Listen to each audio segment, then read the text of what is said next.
It's my privilege to be presenting to you tonight. My name's Jim Gazzard. I'm the Director of Continuing Education here at the Institute of Continuing Education at the University of Cambridge. I'll refer to the Institute as ICE, or the Institute, as we go through. What I really want to do this evening is not market and sell, but to talk to you as a peer learner about what I think postgraduate education is, and hopefully how Cambridge can meet the needs of part-time mature learners in a holistic way. So I want to go through what lifelong learning is and how we can address some of those elements. Before I get into that, hopefully some of you will be joining later to look at specifically at the certificate in philosophy and the postgraduate certificate in teaching creative writing. So they're going to run concurrently. You should have separate Zoom links for them, and they will start at 6:30 and run through till about 7:15. And then there'll be an opportunity after that, 7:30 onwards, through a separate link as well, to meet our learners who will give you a truly authentic view of what it's like to learn on a part-time postgraduate basis at the University of Cambridge. So I just really hope that we can give you information that you need. There'll be opportunities to ask questions in those sessions, but please reach out to us.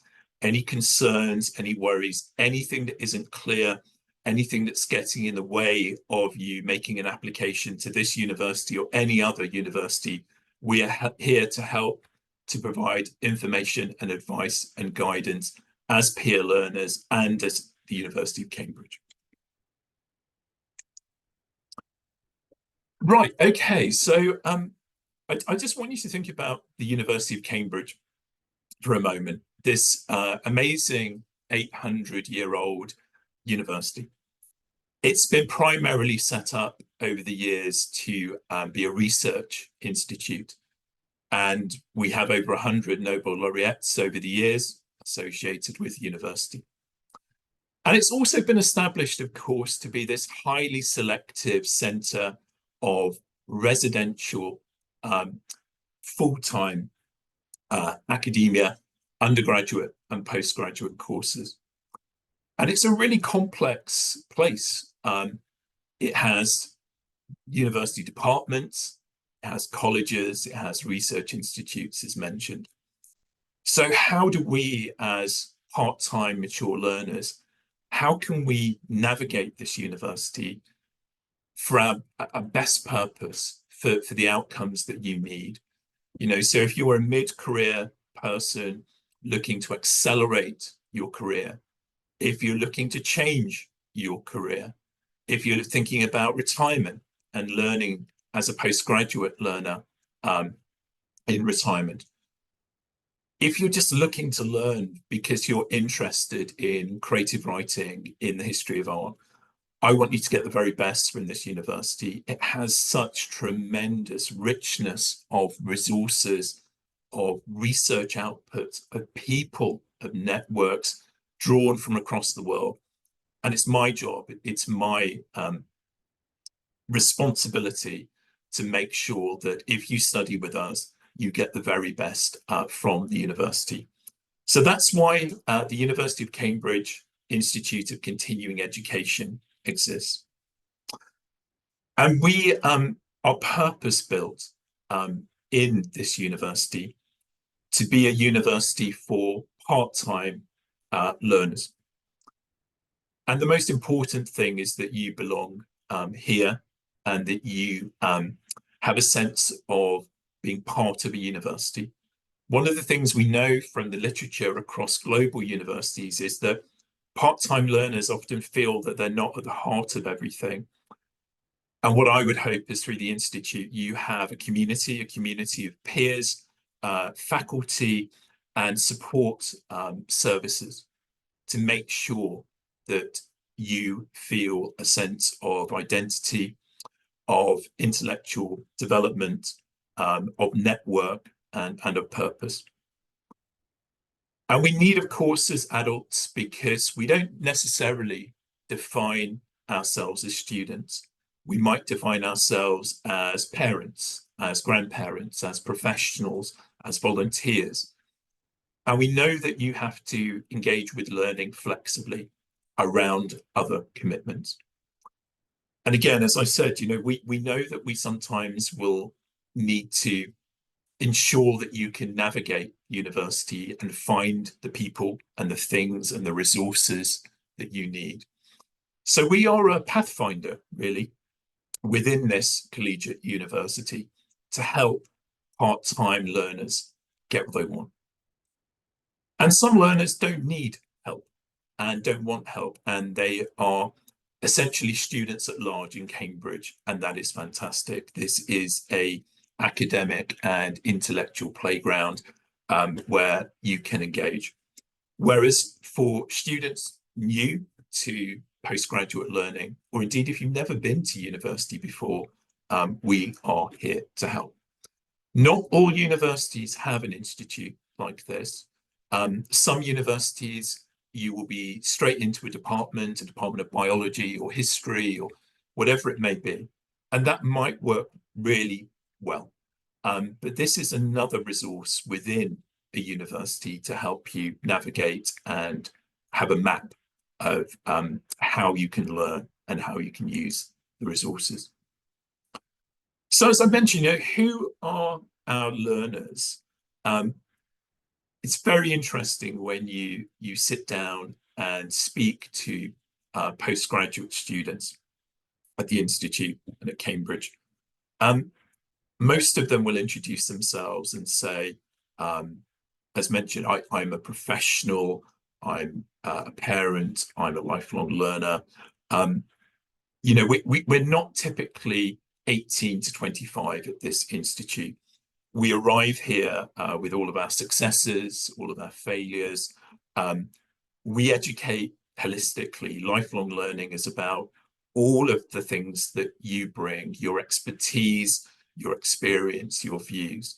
And that enriches learning and it makes it fantastic. So it is about those prior learning experiences. One thing that I do know about every learner I've spoken to here over the past 8 years is they're really clear about why they're here. Their time is precious, their money is investment in education is precious, and they've really thought about why they're learning, and particularly postgraduates. This is intellectually challenging, it's demanding, it's rewarding, but this isn't something that you can engage with flippantly. If you decide to apply and if you're accepted, we will challenge you, but you will challenge us as well, and we'll learn together.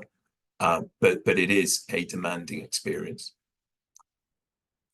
Again, as I've mentioned, the richness of the international, diverse, different life stages. There'll be students in your classroom who might be 30, and there'll probably be students in your class who are in their 50s and 60s and 70s and 80s.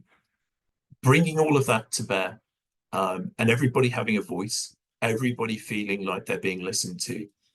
We don't really want this to be a didactic learning experience where somebody points at some PowerPoint slides and everybody's silent for 45 minutes or 90 minutes.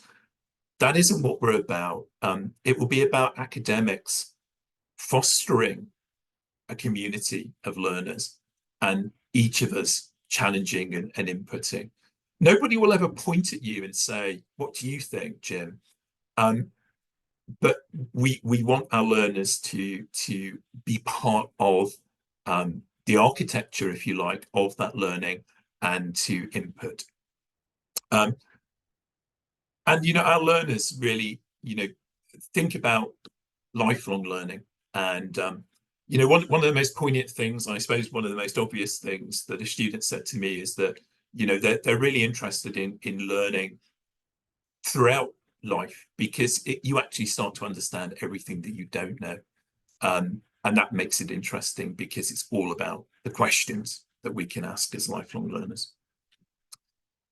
When we're thinking about postgraduate learning at Cambridge, we would normally ask for a good 2-1 honours degree or higher, or the equivalent globally, in a relevant subject. But what we're also trying to do is curate a classroom where the voices there and the opinions there are add to the tapestry. So we have something called a non-standard route. So, for example, if you're looking to study, say, criminology, and you worked in a police force for 30 years, but you don't have a degree, you may well have the expertise, the knowledge, the insight, the networks, the capacity to learn at a postgraduate level and be of value to your learning and to the wider cohort. So we want this community of learning to be broad. Nearly every student at Cambridge who goes on to a postgraduate program will be interviewed. We think this is really important. I think this is really, really important. Of course, we will ask you about why you wish to study, where this might take you intellectually, professionally, whatever the outcomes are that you want. But it's your opportunity to question us. As I've mentioned, your time is precious.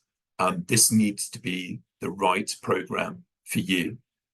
So I hope that every interview that we deliver at this institute for our programs is a conversation, a dialogue, because you need to know this is right. For students whose first language is not English, we're quite demanding on the English standards, IELTS 7.0, with at least normally 6.5 in every topic. That's because our classrooms, I hope, are discursive. There will be rapid conversations, questions. There will be contentious issues. There'll be moments when we challenge each other, moments when we really do disagree with one another, moments where the evidence is controversial in the literature, moments where I think, as adults, when you actually realize that knowledge you think is true is actually false, or a view that you really feel is important is actually erroneous, it's important that we can communicate and have a really good dialogue and a respectful dialogue around that. But what we want to do is promote access. But what we must do is make sure that you are ready to thrive in a postgraduate environment. We would never admit anyone who couldn't function at what is called level 7 in the English higher education system. So this is the admissions process is really important to everyone. It's important to think about who are your teachers, who are the faculty. And some of the faculty will be globally leading professors and academics. Some will be industry professionals. Some will be faculty drawn from charities and the third sector. So we try to get a real vibrant mix of educators. But I think most of all, when I speak to our academics, and you see them after they teach, and they look really wrung out because they've given everything into that seminar or that workshop or whatever it is that they were doing. And really, they are fellow travelers in learning. We're here as peers. The big secret, really, with lifelong learning is it will be that question that a student asks you that stops you in your tracks. You might be the expert in a particular enzyme in some element of biochemistry, and a student will ask you something that you've never thought about before that relates to the topic, and that's what we're trying to do. So they're guides, they're facilitators. And many of them are active researchers and are contributing to the peer-reviewed literature. As mentioned, some of them will be practitioners. And what happens a lot with what we do is people go through the novice to expert paradigm of they'll join us 15, 20 years ago, learning about coaching, learning about international relations. And over the next 15 or 20 years, they will develop as a practitioner, and they may well be back as a lecturer, as faculty. And that's crucial. So we have some faculty who've been through the full cycle. And what I hope we are absolutely open and honest about is the decisions and the barriers that you may face. There's an active dialogue around higher education at the moment. Any of you who will have read the Sunday Times over the past 3 or 4 weeks, any of you who've seen surveys, particularly global surveys, about what the value of higher education is and whether we are trusted institutions, we really need to work with you in the application phase and throughout the course so we know what this is about for you. What is the end point here? Is it because you're going to go on to a PhD? Is it because you want to get a promotion? And as mentioned, is it because you want to change career? Or whatever it may be, we need to understand what your plans are and bring everything that we have to bear. So the so what test is passed, and that this is meaningful, contemporary, useful learning. One of the biggest questions we get asked about is time. If you're working, if you've got care responsibilities, trying to fit in postgraduate learning around other commitments, quite simply, quite straightforwardly, is difficult. It's really tough.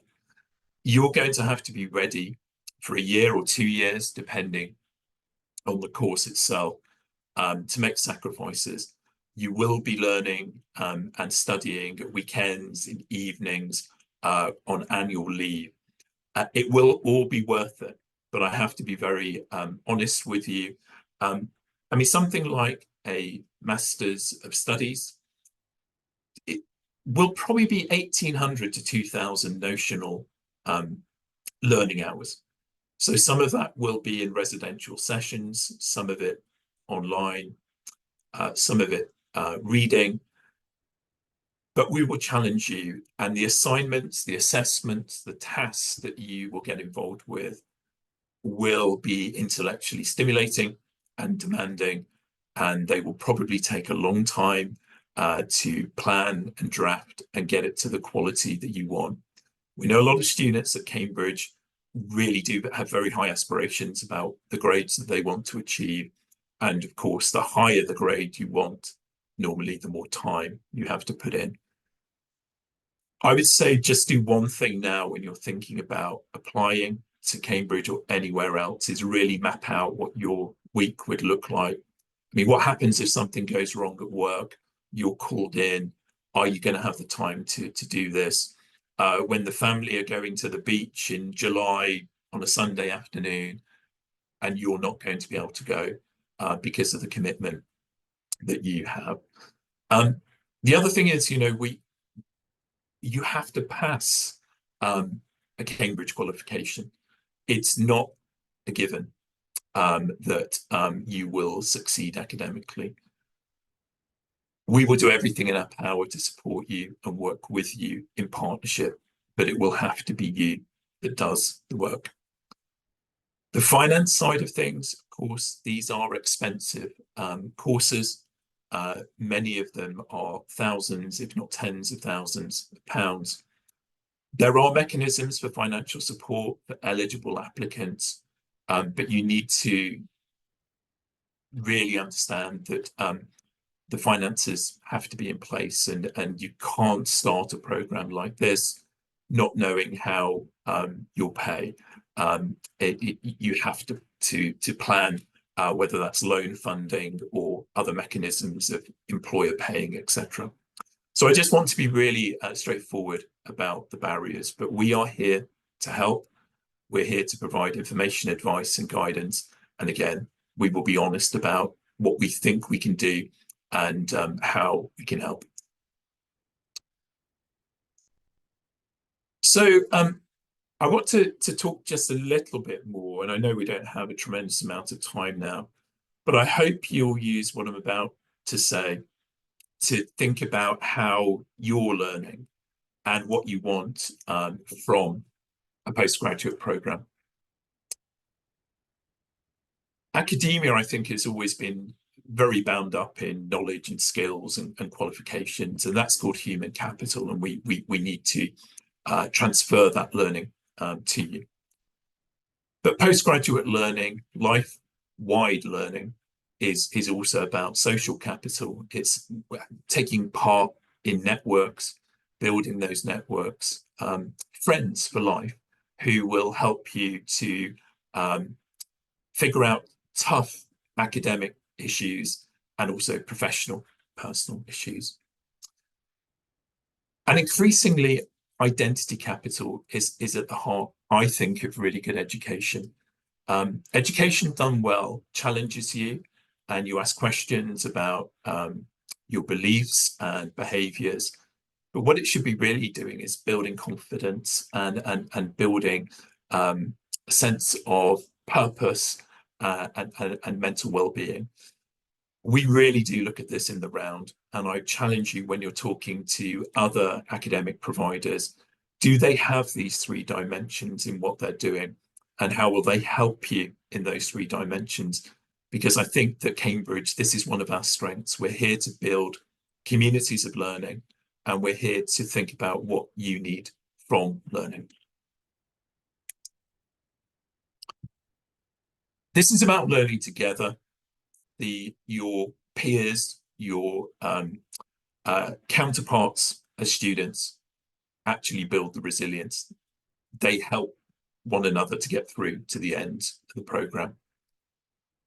I've talked about this a bit already, but in the world in which we live at the moment, there's a lot of shrieking and echo chambers and people reading newspapers that they agree with. And, we're divided as a society. And one of the things I hope we do at Cambridge is a search for understanding. That's not a search to agree and not to, we value heterogeneity, but when we disagree, to do that around evidence and to do that with respect. One of the toughest things as adults is learning, to be wrong. I mentioned this already, this concept of unlearning things that we thought were right, or indeed the evidence may have said so 15, 20 years ago, and things have changed. So this tolerance of ambiguity and a tolerance to want to learn and to be challenged when we're wrong, and to have an identity as a lifelong learner. These are the things I think are exciting. And often at Cambridge, the classes that I see, we don't always have the answers, but what you will see, you will be asked questions that you haven't considered, and you will be part of conversations that I don't think you can get elsewhere. One of the things that we subscribe to here is this concept. It's not really a theory, it's just an idea. Malcolm Knowles developed this theory in the 70s and 80s around andragogy. What it's really paraphrasing is that we learn as a community. So it isn't about an educator standing at the front and telling. It's about building a shared understanding of the questions that we need to consider, and how we're going to work around that. Another element that many people of all ages and previous education talk about at postgraduate level particularly is imposter syndrome, and whether you deserve to be here, whether Cambridge is the right place for you. The problem around imposter syndrome is actually it's our problem. We need to make our courses welcoming. We need to help navigate what we're going to be asking of you. and that we just don't assume that you understand what the unit is about and how the assessment works and where you need to be and which college dinner. It's our job to minimize imposter syndrome. And if you study here and if you're concerned about how you're progressing or whether you should be in the classroom, talk to us, because that's our problem to deal with, not your problem.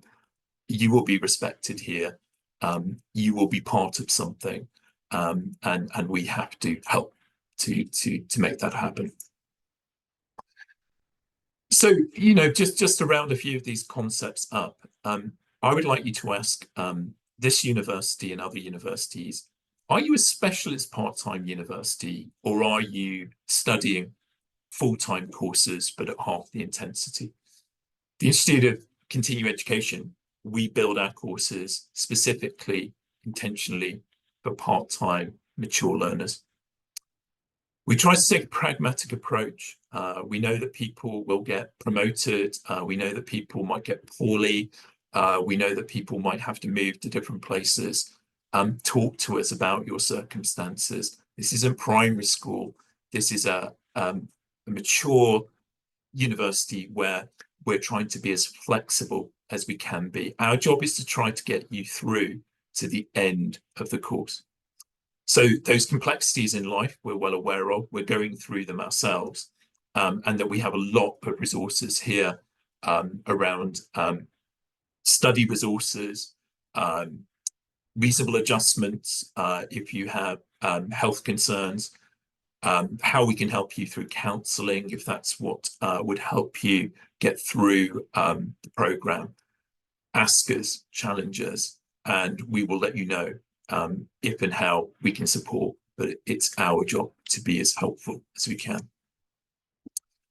We tend to teach in intensive residential blocks at the postgraduate level. Our students tell us that they can plan their annual leave, their other commitments, and when you're here at Cambridge College or Madingley Hall or wherever it may be, you can really focus on that learning. What we hope you do in many regards is turn off the work email, turn off the mobile phone, apart from emergency calls, obviously, and really indulge in that learning. It is a privilege to be here. It's a privilege to be around everybody. And what I hope is we can help you make the most of that learning experience. We set the dates in advance, and we don't shift them unless there's something catastrophic like a lecturer being unavailable. So you can plan, and you can plan with confidence. And you'll be part of a community of roughly about 1,000 part-time learners. We have around 400 currently on Masters of Studies programs. We have another 200 on postgraduate certificates and diplomas, and departments around the university have another 400 or so learners. So this isn't a minority activity in the sense that there are people like you who will be of your age. Many will share a background. You will not be alone.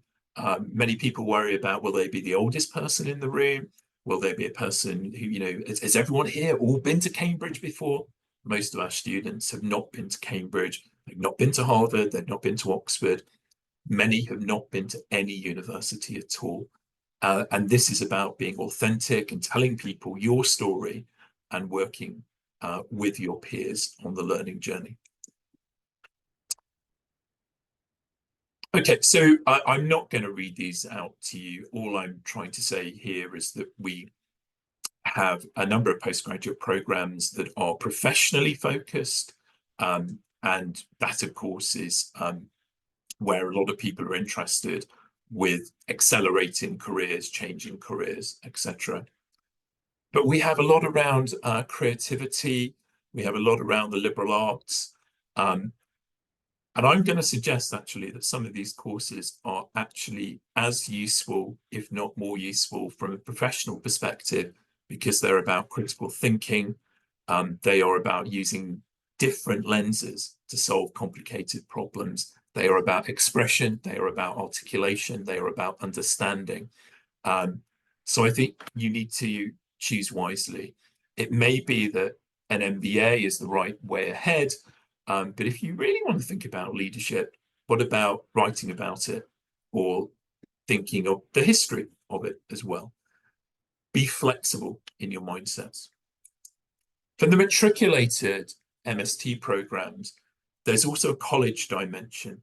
This makes Cambridge unusual in that you not only have your course-related community of learning, but you have the fantastic resources and networks of a college. The 3 colleges on the left here are what's called the mature colleges. Every student there is age 21 and over. The standard age colleges that we work with are on the right-hand side, each of them unique, each of them can help your learning. And you will see on our application pages which colleges each course is associated with. Postgraduate certificates and postgraduate diplomas don't have that college element, but what they have is really focused contemporary learning, getting to grips with the field, the state of the art, renewing knowledge and looking at knowledge in new ways and building that community around the class that you're in. This evening, there are going to be talks in a minute on the PG Cert in philosophy and the PG Cert in the teaching of creative writing. So I hope some of you will join us for those sessions. So I just want to close by saying, I hope I've summarized Cambridge a bit, the Institute of Continuing Education and where that fits with postgraduate learning. We're here to develop a community of mature learners. We are purpose-built for part-time learning. We have standard access routes, but also if you have commensurate professional experience, for example, talk to us about what an application would mean for you. We bring to bear one of the greatest universities and its 31 colleges to the learning resources that we can share. And our faculty are academics, they're researchers, they're practitioners, and they are rich tapestry of resources. And all of the courses that we offer, of course, result in the University of Cambridge qualification, which I hope has a global currency and at least would start a conversation with a potential employer and hopefully would set you apart if you can articulate your learning from other candidates if professional development is what you're looking to do. So I'm just going to close here and say thank you. Thank you for listening wherever you are in the world. Challenge us. We should be challenged. As I've mentioned, your time and your money and your intellectual development is precious and crucial. And what I want for the University of Cambridge and the Institute of Continuing Education is to really respond to that. So good luck with everything you're doing. Please engage with us and enjoy the rest of this virtual open day. Thank you.